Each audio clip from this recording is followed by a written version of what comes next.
In the next segment of our recording, we're going to be talking about the operations of an SSC in terms of planning the agenda. So in any agenda, the monthly agenda should follow the agenda items on this slide. SSC meetings begin with the chair or co-chair calling the meeting to order and noting attendance to the meeting. It is followed by allowing public input on items that are found on the agenda. Next comes SSC business and begins with the approval of the agenda. Any additions to the agenda must be done by a unanimous consent vote. Other SSC business items include approving previous minutes or documents that are reviewed by the SSC. Every SSC meeting should provide an opportunity to review school data. This can include academic data, such as the latest literacy and/or math results, student school attendance data, student attendance data for interventions, and even parent attendance data for Family Fridays. Current strategies and activities should be reviewed to see if they are successful, need modifications, or need to be canceled. The School Site Council should review the SPSA to discuss if any modifications to the plan are required. Next, the SSC should review the latest budget overview and make any adjustments as needed to Title I or CSI expenditures. The principal can ask for recommendations on the LCFF budget as well. And finally, the SSC must permit time for any advisory committee reports from the DAC, ELAC, and DLAC representatives. The SSC can include a roundtable at the end of the meeting to begin forming discussions about items for the upcoming meeting. All work conducted by the SSC is open to the public for review. The current year, plus the documentation of the preceding 5 years, should be available in the office for any member of the community to review. This should be the principal's official SSC binder. The SSC binder should contain the information listed below. First, a current draft or board-approved SPSA. Second, SSC bylaws. Third, the SSC roster with personal information redacted. Fourth, the SSC election information, including a call to nominations, ballots, and election results. And then fifth, monthly meeting information that includes agendas, sign-in sheets, minutes, and any artifacts for each agenda item, which include budget overviews, budget transfers, data, and any handouts used during the meeting. Please make sure to keep both an agenda and SSC minutes for each meeting. During a federal program monitoring review, a reviewer will look for evidence that the following tasks have been completed. This information should be documented in the SSC minutes. First, the introduction of new SSC members.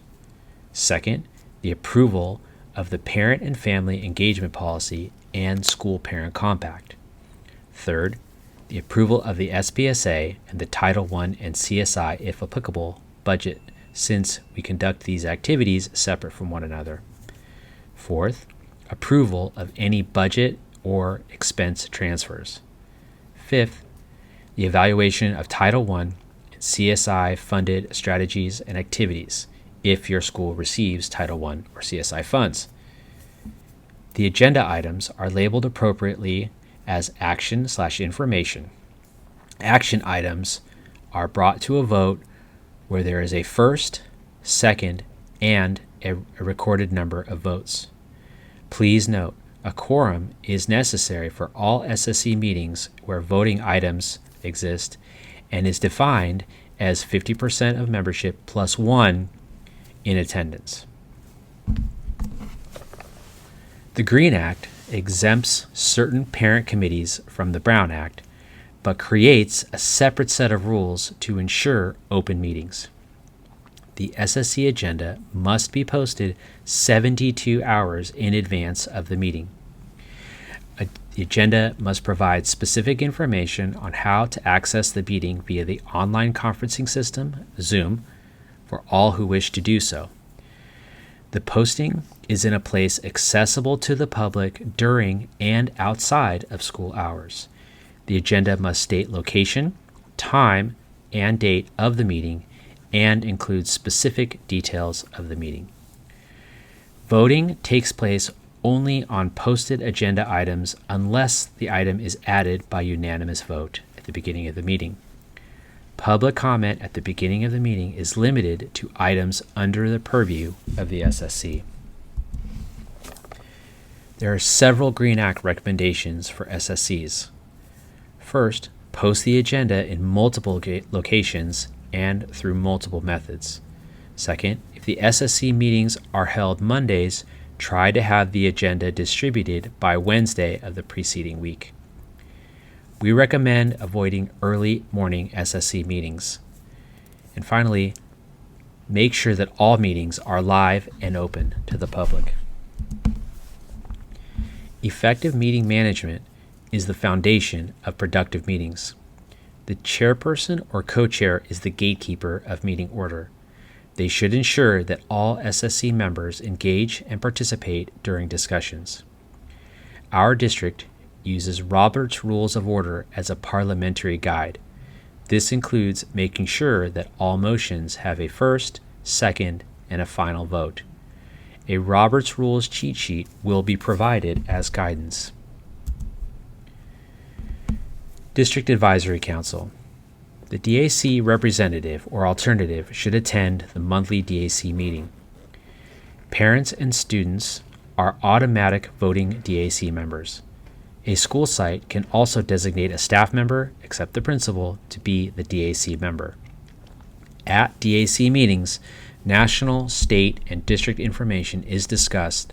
Thus, the DAC representative should report all DAC information to the SSC so that stakeholders are properly informed. Community members can also be designated as DAC representatives in order to vote at the DAC. Federal and state law requires that each school with 21 or more English learners, regardless of language, forms a functional English Learner Advisory Council, or ELAC, committee. The site's ELAC has 4 legal requirements to meet yearly, one of which is advising the SSC about the SPSA. It is possible for the ELAC's responsibilities to be delegated to the SSC. You can see the attached handout. Please work with the Office of Language Acquisition if your ELAC wishes to delegate their responsibilities to the SSC. The SPSA is a key document that is reviewed and updated on a yearly basis by the SSC. The SSC should review relevant school and student achievement data using resources such as the California Dashboard, CASP assessments, and the California Healthy Kids Survey, as well as any local data such as FAST, DEMI, Social Emotional Learning Scales, and end of course exams. Based on the data, consider the effectiveness of previously attempted strategies and activities. The school should identify resource inequities that have an impact on the data. The SSC should also seek input from other school committees, including ELAC or the site governance team. The SSC should then develop goals for the school. And finally, the SSC should prepare budget and identify any new or continuing strategies and activities that will enable the school to attain their stated goals.